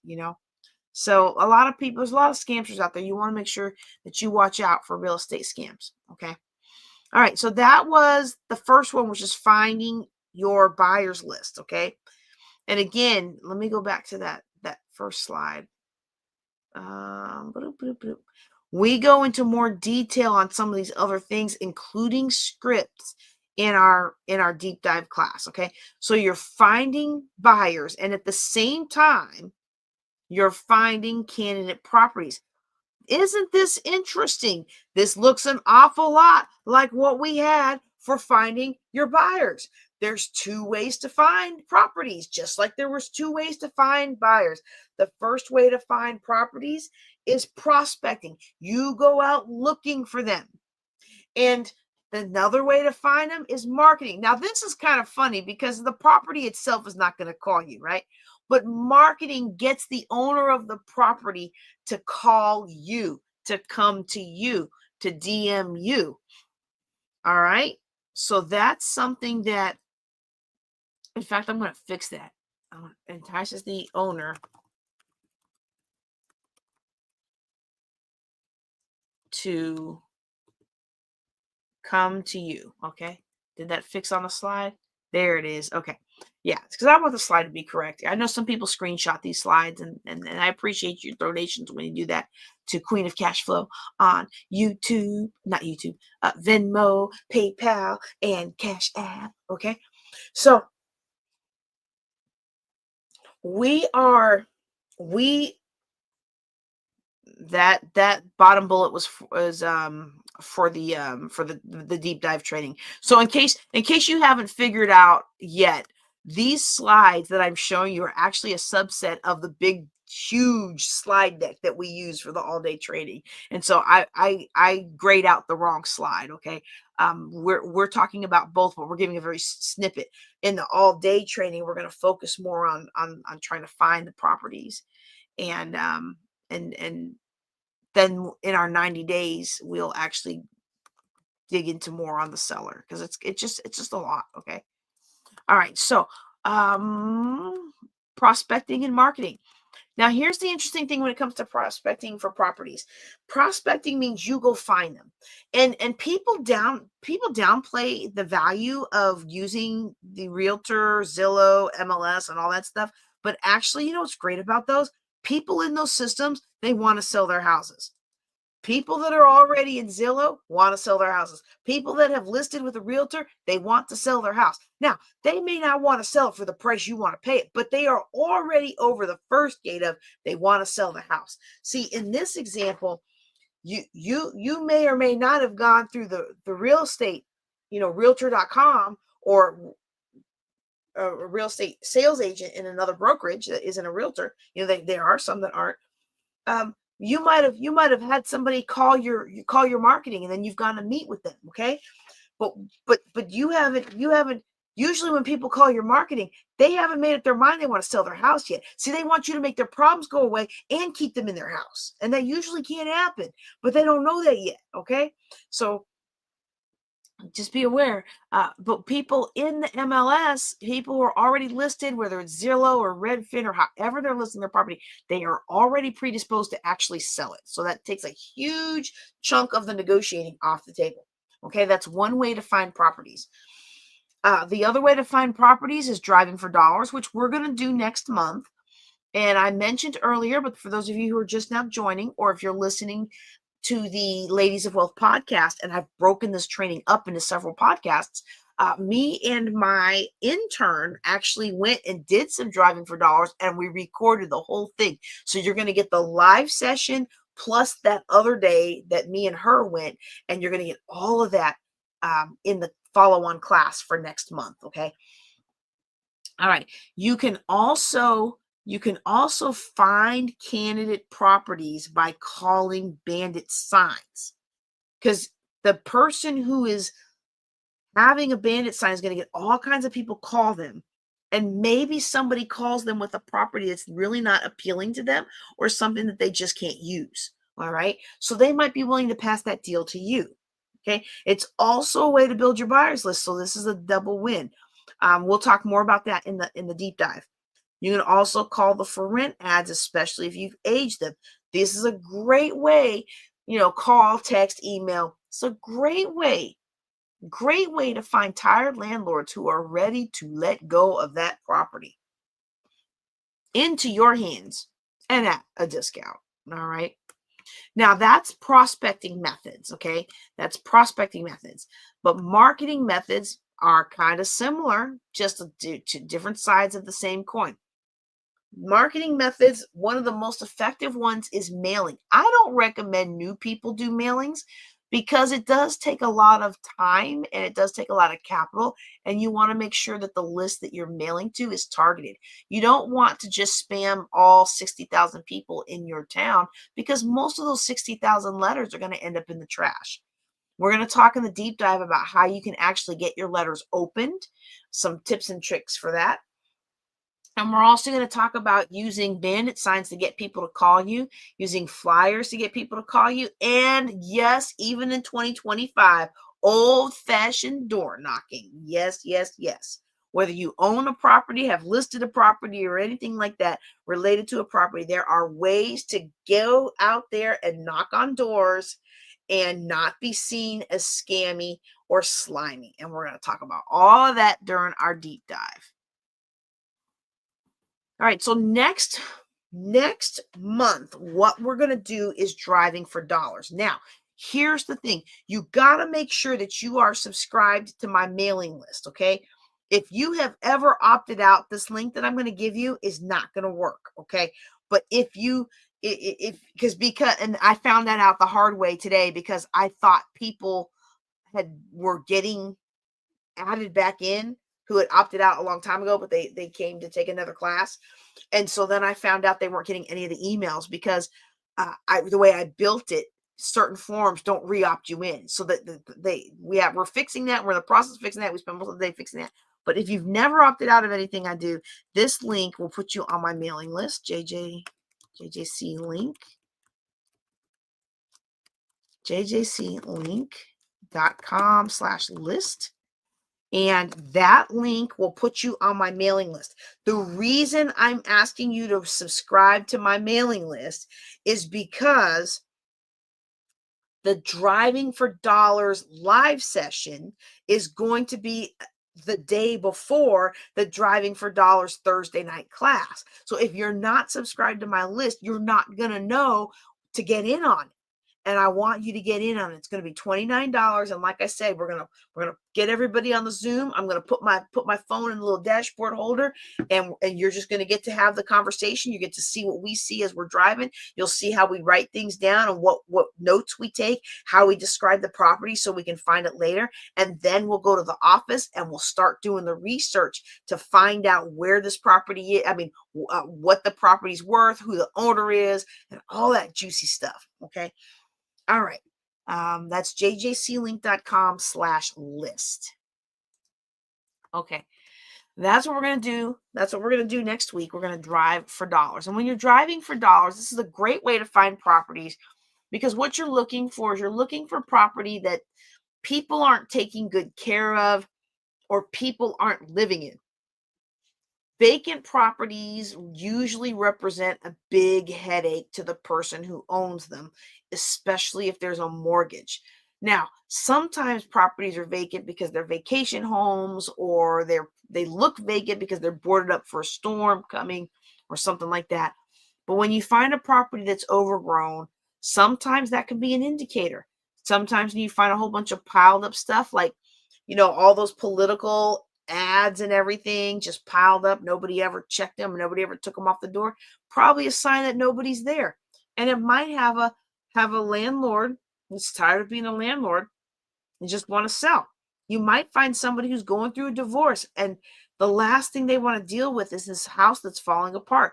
You come in. See, this is the part that I want to emphasize with real estate investing. If you come in and you offer a win-win and you make the problem house go away, there is nothing wrong with you getting some profit out of that. That's called the win-win. And if you can then turn that property around to an end user, a retail end user, whether you flip it and sell it to somebody or you renovate it and rent it out, now you've created a win-win-win. And I love the win-win-win. Okay. The win-win-win. You have taken somebody's headache and you have turned it into somebody's blessing. And that's what I want for you to be able to do, to make money. That sounds like a good tagline. Making money, turning somebody's headache into somebody else's blessing. It's a little long, but I like it. All right. Okay. So next month, when we do the Driving for Dollars, if you have a property you're interested in Maryland, any Maryland county, Bossier Parish, and some Texas counties, because not all of them have research online. Like Maryland, all the counties in Maryland, you can research online. Bossier Parish, I can research online. Other parishes I can or can't. It just depends on the thing. But I just don't mess with them. I stick with Bossier and maybe sometimes Shreveport. Is that on the other side of the river? Okay. Bring those properties or send them to me. If you are going to participate in our in-person class, then we can do that all at the same time, or even if you're on Zoom. But if not, my hope is to get 2 or 3 properties and actually go through them while we are in our Thursday night class. Ooh, excuse me, y'all. Excuse me. So we're gonna deep dive, or not deep dive. So we're gonna do some excerpts from our Driving for Dollars, and then we're gonna do some research. And then after that's done, if you've got a property, I'll research it with you. All right. So you want to find the properties, okay? You want to build your buyer's list. You want to find the properties, and then you want to do your research to determine who owns it, whether they're in state or out of state. In some jurisdictions, you can actually research how much is owed on the property, whether or not a first or second mortgages on the property, any liens on the property. It really just depends on the jurisdiction and what they'll allow you to access.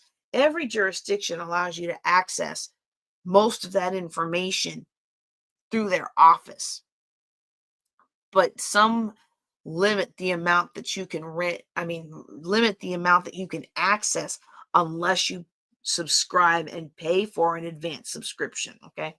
So you're going to want to do your research. You want to make sure that this property is going to make you money and make the end buyer money, the investor that's going to buy it from you. We're going to make sure that that there's enough profit in the deal. Okay. And then once you're sure of that, you want to meet with the owner, negotiate, get that property under contract.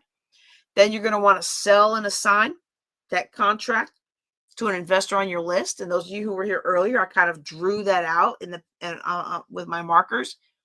And then at closing, you collect your fee. You make sure you stay on top of the process and stay in communication with the title company and make sure that you're on the HUD as receiving payment. And then you show up and get your payment. Whoop, whoop.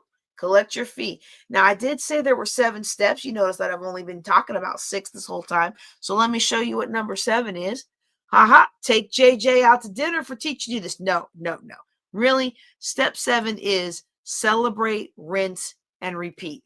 So celebrate the blessing, celebrate the accomplishment, take a day or so to celebrate, and then get right back out there, rinse and repeat, and do it again and again and again until you earn the money you are looking for. Okay? All right. So some best practices, you want to make sure that you're going to get paid with a really good contract. If you attend the deep dive, you will actually get copies of the contract. Now, I am not at liberty to give you electronic copies of those contracts, so I will need your mailing address if you can't be in person so that I can actually mail you the hard copies of the contracts, okay? And they are marked so that you can just use them for training purposes. They are from deals that I've done, but they weren't mine. They were the wholesaler that worked with me. So I have to play nice with other people's content, right? So you want to have a good contract, and that contract needs to stipulate how you're going to get paid, and it needs to be valid in the state in which you live, because like some states like Florida, you can't be on there as a bird dog or a wholesaler. You've got to be either an equity partner with a buyout at a certain time or blah, blah, blah, blah, blah, however they do it. Okay. You want to make sure that you are producing good, accurate estimates. Okay. And when we do our driving for dollars and we talk about our research, we're going to show you how to do that in the deep dive. But when you send out an email to an investor, in fact, let me see if I have one. I probably should have put one in this. I know I thought about that last year and I probably just didn't do it. Okay, let's see. Assignment. Let's see if somebody sent me one.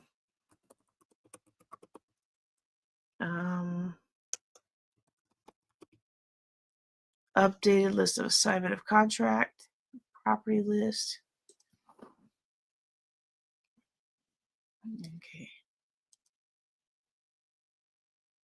Okay, so I'm going to show you guys this one. I just got to get this out of here. Let's download that.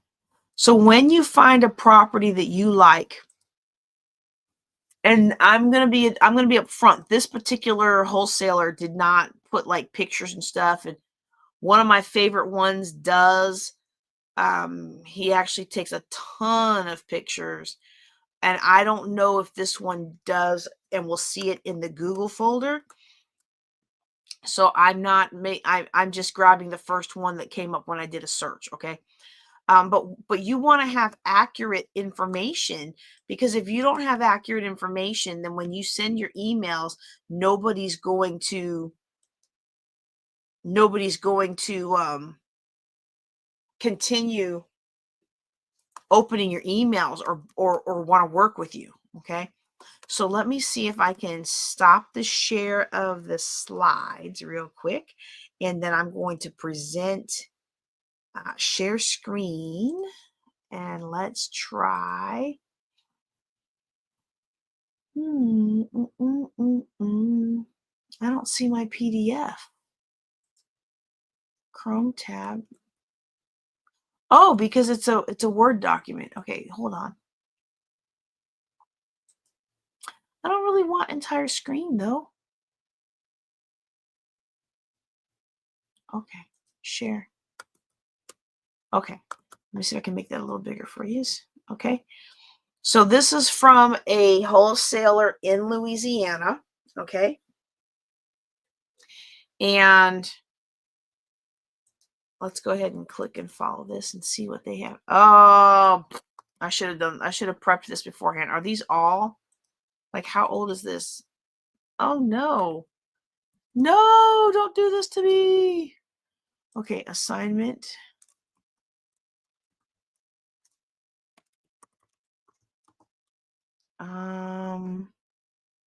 Great assignment deal. Oh, no wonder. That's such an old email. Oopsie.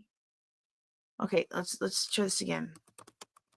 If it doesn't work, then I'll just move on. But I just feel like you're gonna want to see this, you know.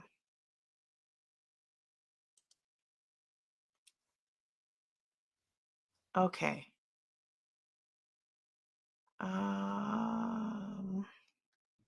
Let me see if I can print this one.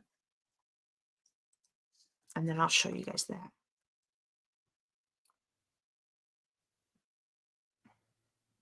Cancel. Cancel. Let's pull that one out. Okay, let's try that. Now let's get back on StreamYard. Let's stop sharing this, guys.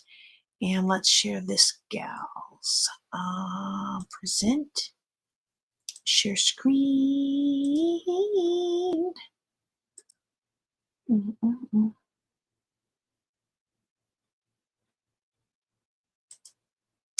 Okay. Can you guys see that? It's green. Okay. So actually, I don't know who this is, if this is a guy or a gal. Okay. This one just came out 2 days ago. All right. With a little TLC, this could be your next fix and flip or rental cash flow. Gives you the general area. You don't usually want to, in your assignments emails, you usually don't want to like put the whole address in there because you don't want people to undercut you, right? But you just kind of give them an idea of where it is so they can understand if the pricing is decent, okay? And then describes it somewhat. Oh, I love this. Basement level storefront. Ooh, I like that. All right. Only 169,000 showings by appointments only. I'm going to click the photos in a second, but you can see here's who you call. Cash buyers only. You must provide proof of funds. Okay. And so their fee is going to be $5,000. So that's what you're going to bring to that's what you're going to pay them. Okay. And notice here, the property is sold as is. You need to do your own due diligence. And then down there, they say the purchase contract owner has an equitable interest in this property. Transfer of contract will occur through an assignment of contract or any other means necessary to provide free and clear title unless otherwise stated. Closing will occur with contract owner's title and escrow company. So I'm not going to name them,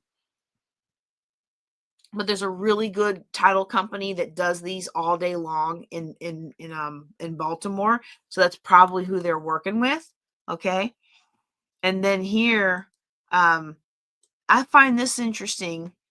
Contact with seller will be considered intentional interference with our contract and may result in legal action, which again, I mentioned we don't always give out the address because we don't want people to undercut us. And here they're saying, hey, I've already got a contract. If you come in there and try to move around on that, there may be legal action against you because now you're interfering with my contract. Okay. Share this tab instead. So now we've got the pictures. Okay. Now we've got the pictures. Now, I just said that, you rarely find a pretty house, Okay. I know some of these colors look a little outdated, but this is actually not that bad. Okay. This is really not that bad. This really, if this is as described and if all the major systems work, then this is just cosmetics. This might just be replacing the backsplash and that, the cabinets. I mean, you got to look inside and see what needs to be done. If it's all contact paper or rotted out or something, you know. Down here, you've got the washroom. Now, this is in Baltimore, so I would probably close all this off, like put some drywall or something here because you've got lead paint issues. But this to me is not scary. This to me is not scary. Maybe there's something I'm missing there. The rest of this is just paint and color choices. I can't tell if that's cork or if that's carpet. I might update that. I probably in this neighborhood probably wouldn't bother updating this, but now I'm talking about stuff I don't need to be talking about because I'm like all into it. Can y'all tell? I'm like all into it. I'm supposed to be getting off this call. And I'm like, ooh, let's analyze this deal. Okay. That's the kind of thing we're going to do in the deep dive class. But for now, I'm just going to close out. Let me stop sharing. Yes. Stop sharing. I'm going to go ahead and close out the lesson for today. Again, if you are interested in the deep dive and you're not already on my mailing list, jjclink.com/list, or you can text Wholesale Deep Dive to 254-454-4673. That's 254-454-HOPE. And then we will make sure we get you tagged so that when I send that out, you'll get it. Okay. Now, if you're interested in it and you don't tell me you're interested in it, well, the next time we do a real estate class, it will have already happened. It will be happening that Wednesday before the next real estate class.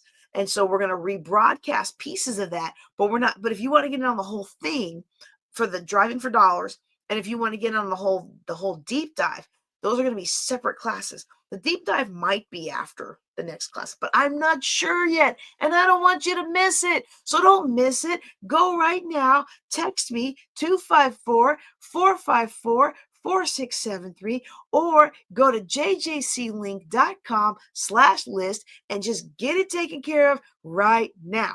All right. I'm going to check real quick and see if we've got any questions. Just to make sure that if we have questions that I answer them. I don't see any in the chat, so that's making me feel like we really don't have any.